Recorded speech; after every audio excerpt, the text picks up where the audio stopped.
Hey, what's up, my fellow creatives, my fellow writers, and my fellow procrastinators from the land of procrastination? I hope everybody is having a good day today. Thank you for coming to check out the channel once again. And before you leave today, don't forget to hit that subscribe button and also hit that bell to be notified when I drop new videos, because I will be dropping new videos every single week. So today's topic is going to be the subject of self-publishing. And we're going to talk about how self-publishing ended my writing career. Stay tuned.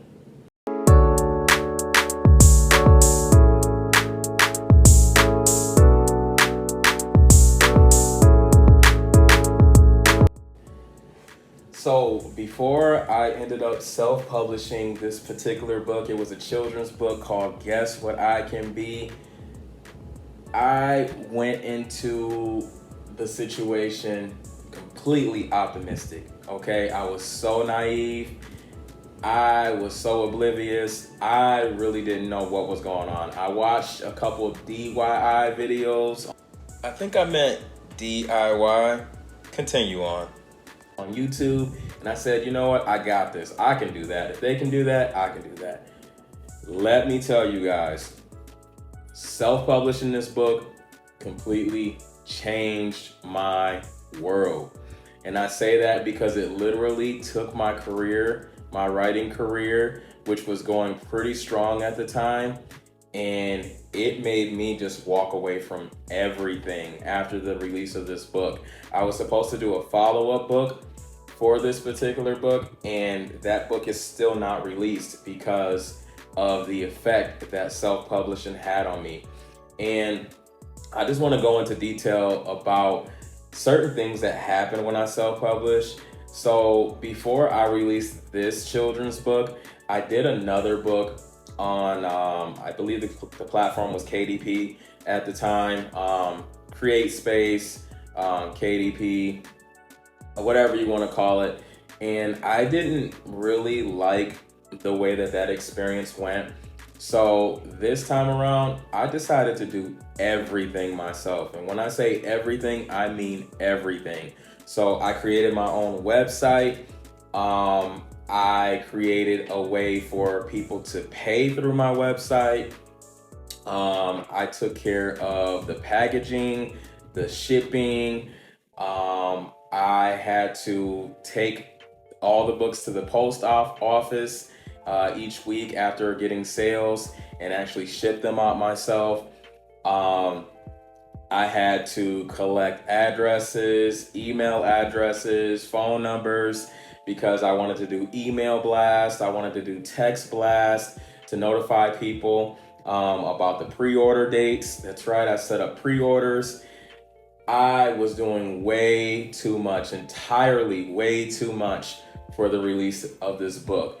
And everything just came down crashing. I want to say a big mistake that I made was underestimating the amount of time that it would take for this book to be printed, because I used a local printing company to print my copies for me, because I was trying to set up like a print to demand type situation. But this was my first time going with this company, so I really didn't know or have any idea of how they operated until I was working on this project. So I did a bunch of pre-orders.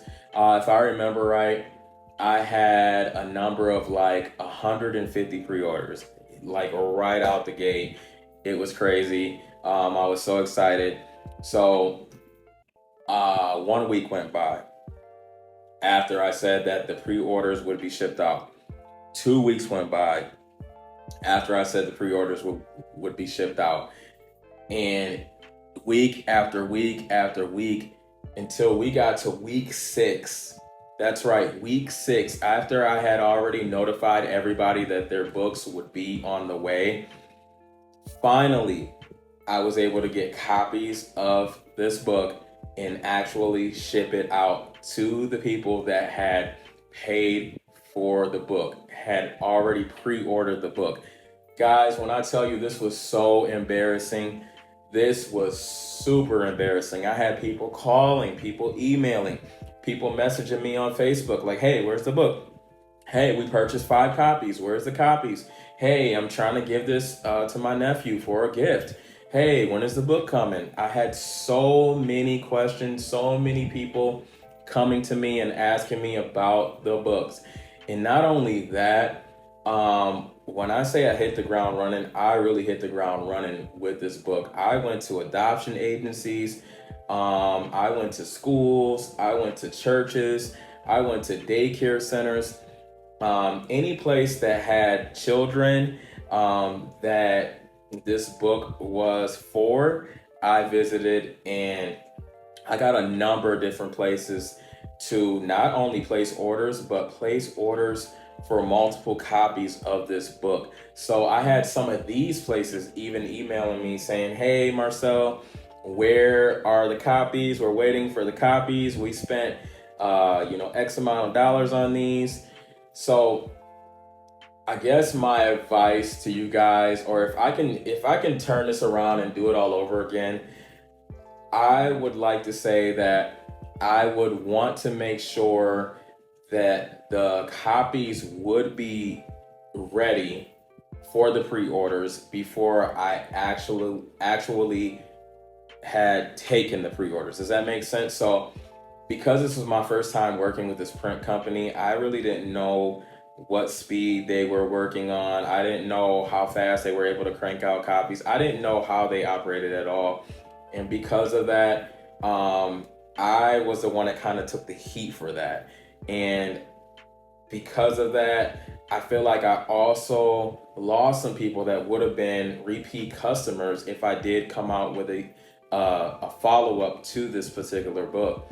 So if you guys take away anything from that, do not do pre-orders unless you have everything set up and everything in place, okay? So you need to know how much it's going to cost to ship your books out. You need to have things working properly on your website. When people go on there and order, make sure the orders actually go through. Do a couple test runs with that. That's right. I was working with Squarespace for this particular release of this book, and it that worked fine. That worked super great. They let me know what quantity each person had ordered.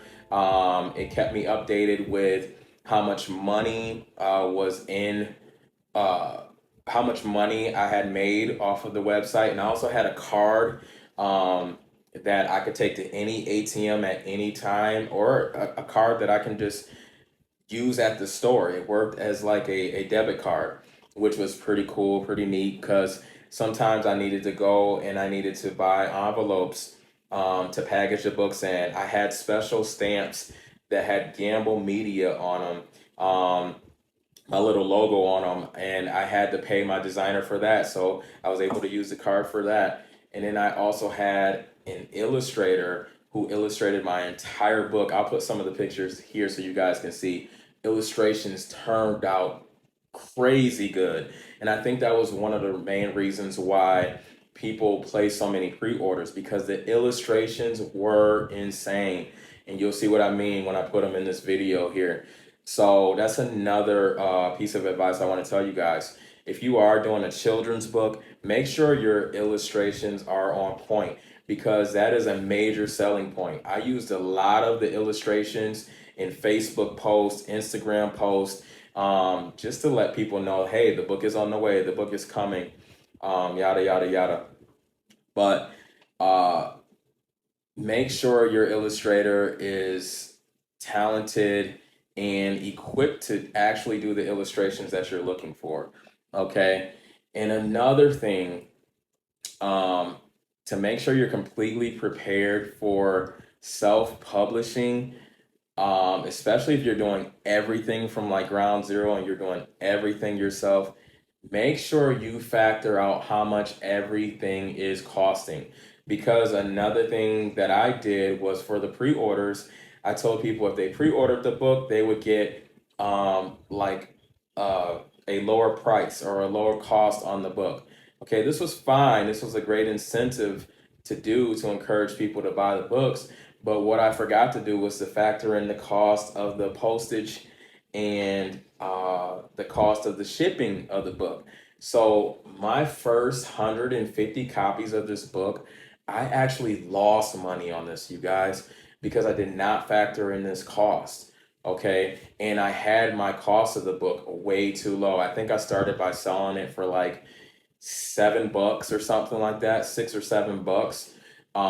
And because I didn't factor in the postage and the shipping and all that good stuff, I lost money. I came out of pocket to pay for some of that stuff. So make sure you sit down and calculate all of that before you do any pre-orders, before you do any sales, because you want to make sure you have everything in line so that everything goes smoothly and people get their books on time.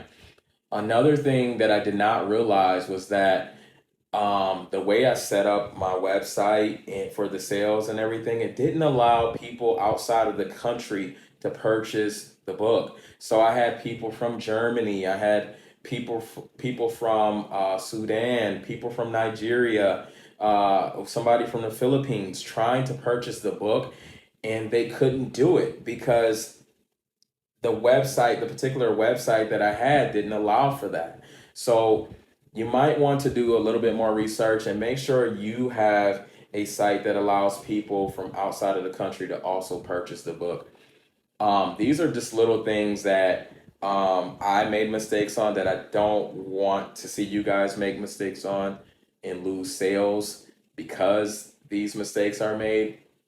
So make sure you guys know that your website is operating correctly with sales and calculating all the sales that are coming in and everything that it's supposed to do before you set up for people to buy the book and before you do pre-sales if that's something that you're going to do. Okay.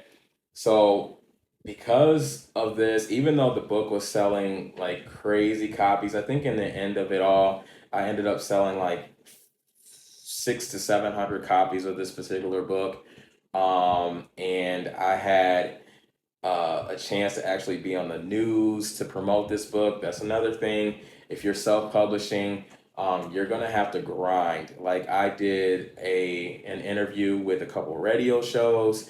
I connected with a couple of my friends that worked at the news stations at the time, and I ran a couple interviews with some of the local news channels. You're gonna have to grind like nobody's business, and you got to do all this yourself if you are planning to self-publish from ground zero. I don't mean self-publish with like KDP or Ingram Sparks or somebody of that nature.